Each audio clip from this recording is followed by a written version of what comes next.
late. It's Monday instead of Friday, so that's quite a few days late actually. This is new. Can't you tell? I think I mentioned it last time I'd be getting these, and I did. Still getting used to it. The bifocals on the bottom are making it very difficult just to look down with my eyes. It gets kind of blurry. Moving my head more than I normally would. That's great to see. Street signs. Actually, I can read, things across even 10 feet away from me, which is nice. One issue I have is my computer screen. So things like this far away, arm's length, get a little, or not as clear. So sometimes I end up doing this. And at the bakery, most everything I do is arm's length away. So that's a real pain in the butt. So we'll see. I don't plan on wearing them at the bakery all the time anyway, so maybe that won't be an issue in the long term, but I was told to wear them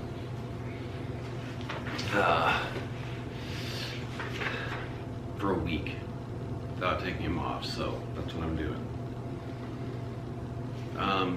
So things that I've been thinking about that are right here. I've been listening to a lot of Choose FI podcasts, and something that has come up quite often is savings percentage.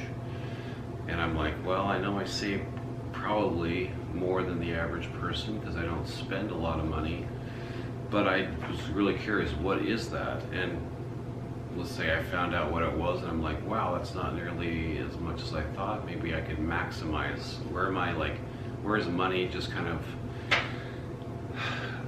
leaking out of my whole system? So I did that thanks to not Gordon Ramsay, but the other Ramsay, the save money guy, the budget guy, get out of debt guy. everydollar.com. So I did that, and let me just pop that up here. I'm saving 65% of my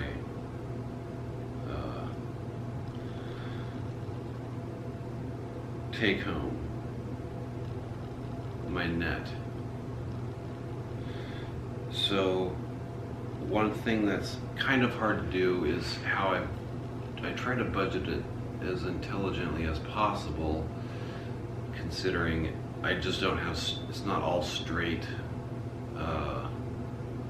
W-2 income because of the rental properties and how that works. Because I'm paying, there are certain expenses that go out, not for me, but for my rental income. So let's say like water and gas and repairs, well, that's going toward, it's not really my housing expense, but it is an expense obviously that I have. So I've included them. So my housing expense is much higher than I thought. And I'm also having CapEx expenses and repairs and that sort of stuff. I'm including that, so I know that I will eventually have them, so I should include them. Same thing with my truck. I have a portion for repairs, and I have even a car replacement line item.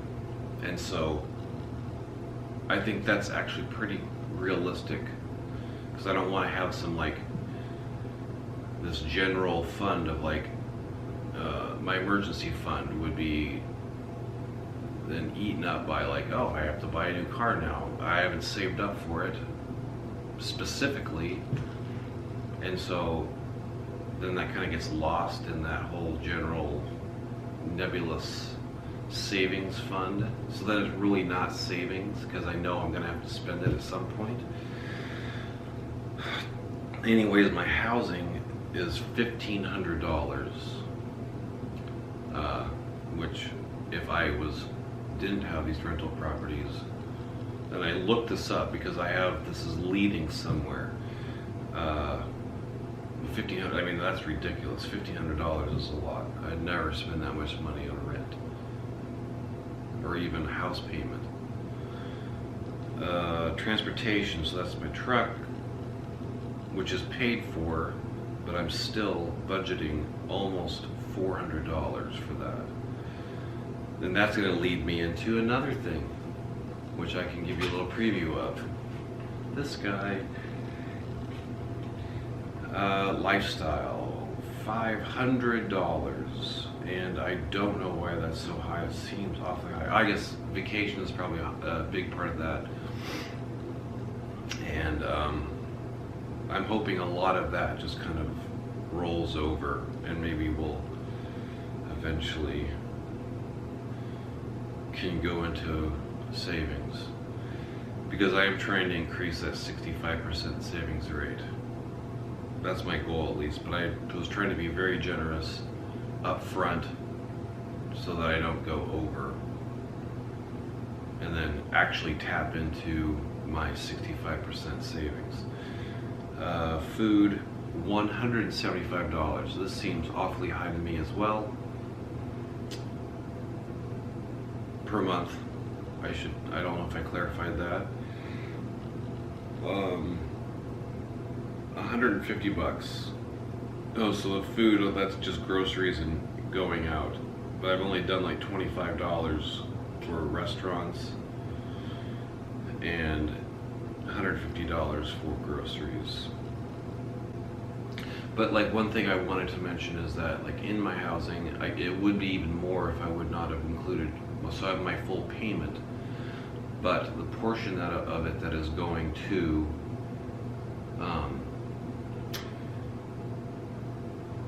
principal down payment is considered savings. So the only part of the housing that I'm counting is money that I pay in that I don't get back.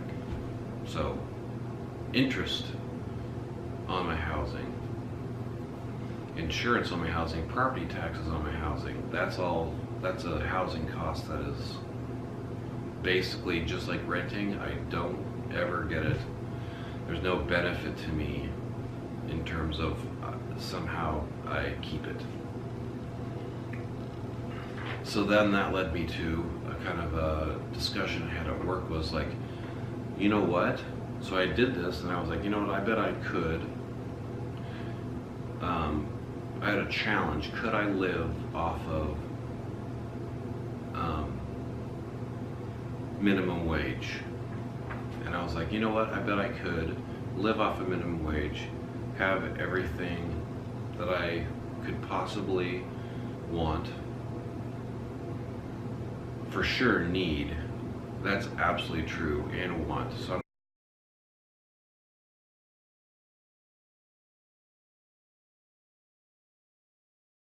So I'm going to take these numbers and see if I can fit within with my actual spending here, and see what that looks like. Now let's get to this bike wheel. So after looking at how much money I am spending on a month per truck, on my truck, I was like, I could ride my bike to work and save most of that money, or a lot of that money, by not driving very often. So the federal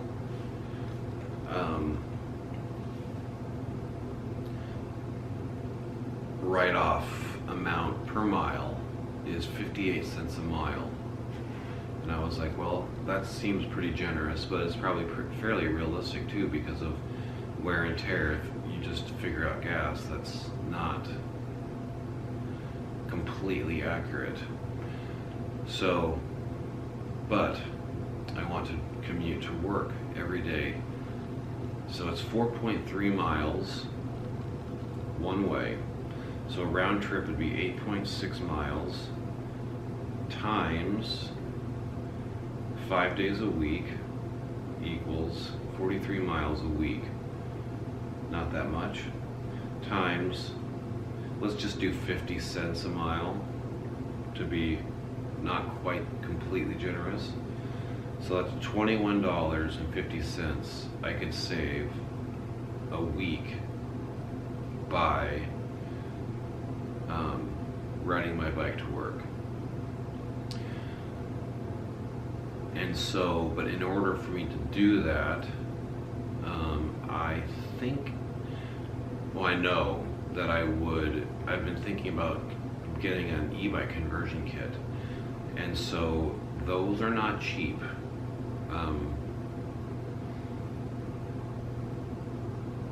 Especially if you get like the kit, the battery is what really costs a lot of money. So the one that I'm thinking about getting is going to cost me $600 with a pretty good battery. So $600 divided by 21.5 weeks, or dollars per week, I would have to ride. I could, after 28 weeks, have basically paid for my e-bike conversion kit. So that's basically half a year, isn't it? As we speak, I am warming up my toaster oven. I am doing another let's bake bread in a toaster oven session. So let's look at that. All right. So here, cranberry walnut sourdough bread, proofed overnight, kind of. I had it in one of my kind of hot warm boxes, I would say, my green box, to help keep it, because the dough was very cold when I formed it, and it was very small. But so the difference with this is that I've used significantly less dough. So this doesn't, it might just look like it's just less dough smaller, like less proofed, but in reality there's actually quite a bit less dough. So I'm not going to get the height. And the things that I've learned, so I'm going to bake it at a lower temperature, so 300 degrees. And I'm going to take this aluminum foil and I'm going to leave it on for like 95% of the bake. Maybe if I just want to add a little color, that would be the 5% if it didn't get enough. But otherwise, it proofs really well with it on, because I'm going to spray a little water in there after I slash it, and that just kind of keeps a nice humid environment for this thing to proof up and then bake in that and not get too dark. So let me get back to you once the bread is in the oven. So here we are, proofed up quite nicely. This is actually 30 minutes at 300, actually 15 minutes at 300, 15 minutes at 350, and now I'm going to just put it back in and give it some color. Yeah, there is absolutely on the sides, if I can, there is no color whatsoever anywhere. So maybe I'll just put the whole thing in out of the pan. Okay. I can reuse this. Back in 10 minutes. Let's take a look at this thing. Actually, baking this out of the pan for at the end is really a good idea. It's already set up solidly. Yeah, it was a good 10 minutes at 350. You know, obviously the heat only comes from the top, or well, this is the bottom and the top, but it's still, you know, I'm pretty happy with this. I'm gonna let this cool, and then I'm going to have some breakfast. Here we are. I cut it. That's what it looks like inside. So it's okay. It's a pan loaf.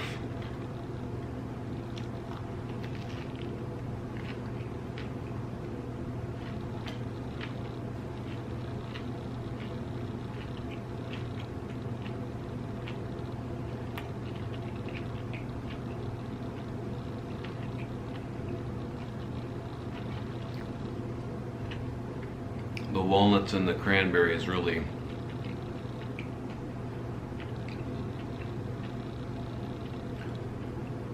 are quite strong. So can you tell it's sourdough? Okay, now I'm getting some sour at the end. So yeah, I mean it's really good bread.